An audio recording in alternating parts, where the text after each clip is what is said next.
Ngayon po, ay unang araw. Huwag po kayong matakot sa ulan. Blessings po yan. At nang dahil sa ulan, mauungkat na naman ang kaso ng flood control. Sigurado po ako dyan.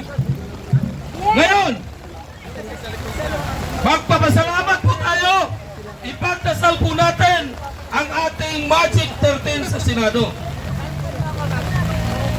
Sana wala pong bibitaw sa kanila.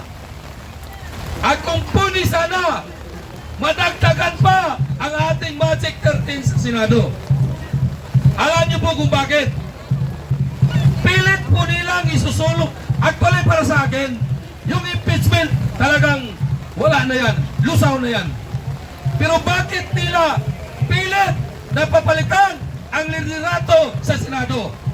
Unang rason, ayaw po nilang maungkat ang kanilang magaluguhan, lalong-lalo na sa flood control.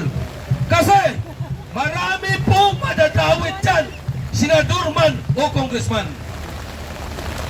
Ang impeachment, lamang na tayo. Sana nga lang po, wala akong bibitaw. Kaya ipagdasal po natin na sana buo ang ating Magic 13. Bante. Ngayon, ngayong araw dapat kami mga DRS, nag-uusap kami kahapon na pahinga muna kami kahit isang araw man lang. Kasi sa araw-araw nating ginagawa na pagsisigaw sa kalsada, baka naman sa sunod na mga araw, ang aming mga motor ay itutulak na lang. Kasi wala na kaming panggasolina. Diba?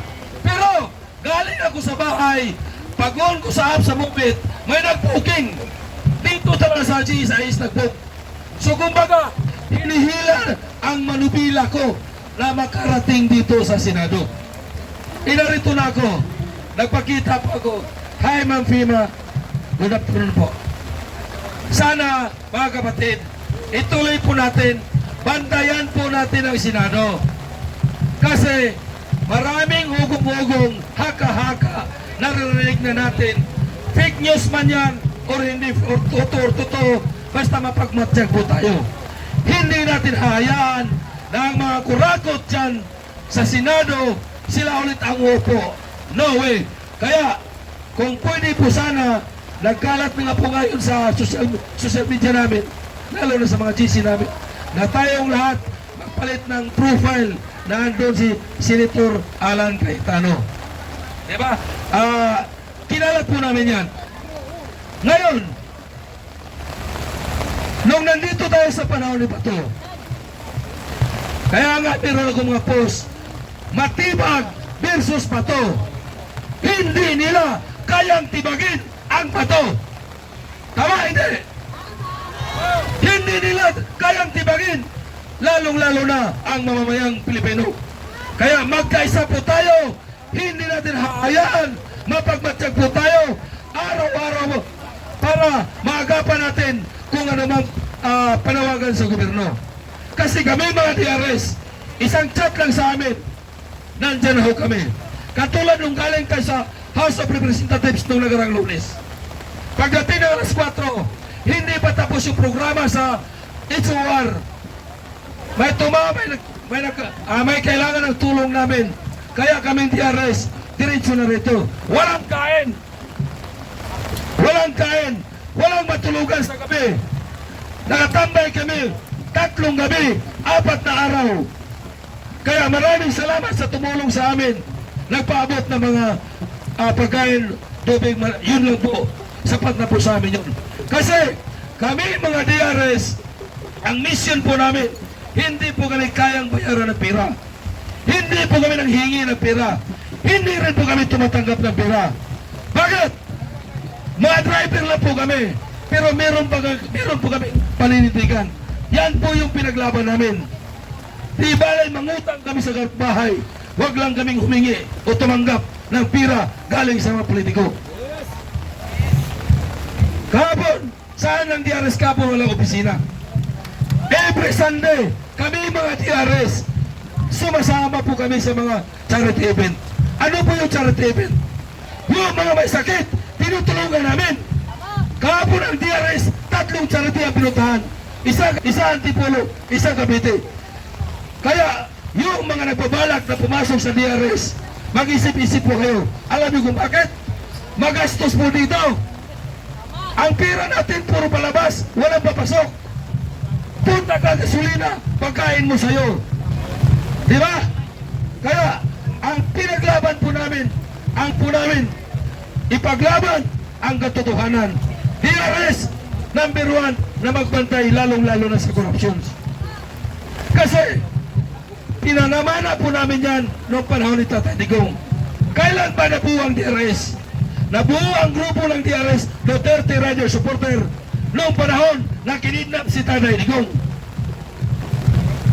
Ngayon, kikidnapin na naman nila si Bato. Kaya hindi na tayo papayag kasi noong panahon ni PRRD, wala ho tayong magawa. Gawa na nasa airport at saka hindi po tayo ready.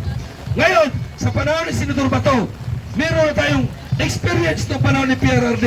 Kaya talagang inagapan namin na hindi madugot si PRRD, si Bato. Bakit natin kailangang dukutin, ipadala sa The Hague si Bato? Na meron man tayong Korte Suprema dito. Pangalawa, yung TRO, sa tingin nyo, may resulta na ba? Yung TRO, para sa akin, hindi po yan papaboran ng Supreme Court. Alam niyo kung bakit? Wala kaso sa Bato. Bakit siya, bakit kaya yung temporary, yung ibasura yung TRO ni Bato? Wala man siyang kaso dito sa Pilipinas. Kaya, sampahan nyo ng kaso. Di ba? Kaya, sa mga kasama natin dito, sa kapulisan, na naririto sa ilalim ng ulan, huwag ho kayong mag-alala mga sir. Kasi, ang grupo po ng Maisog, kami po yung isang organisasyon na hindi nanggugulo. Kami na po dito ay sumisigaw. Kinalampag ang ating gobyerno natutulog. Kasi hindi natin maramdaman na mayroon po tayong presidente na mamamahala sa Pilipinas. Kasi ang nagpapatakbo sa ating gobyerno, si Lisa, yung mga advisor niya. Kumbaga, si Bongbong Marcos, walang bayag yan. Hindi magtayo ng desisyon. Tingnan mo sa panahon ni PRRD, pandemic. 3 araw, 4 na araw, na isa batas agad ang Bayanihan 1. Naalala nyo ba? For this time, na ipasa agad ang Bayanihan 1. Kaya, magkaisa tayo. Araw-araw, sa umaga, ang magkita-kita po tayo mga vloggers. Ang grupo na Maisog at DRS, alas 10 ng gabi, araw-araw hanggang Lunes hanggang Huwebes, nandyan po kami nag-iingay sa harap ng Korte Suprema. Pagkatapos doon, ang Maisog naman ay lilipat dito sa Senado. Kaya, ipagdasal po natin ang hinaing ng taong bayan, lalong-lalo na sa ating Magic 13 na mga senador, na sana ni isa sa inyo walang bibitaw. Kasi pag buo kayo, pagdating sa impeachment, kayo ay iupo ng senador judge, sigurado 100% panalo tayo dahil walang impeachment na magagawa. So hanggang dito na lang po ako. Basta para sa Diyos, para sa bayan, at para sa kapwa, mabuhay po tayong lahat.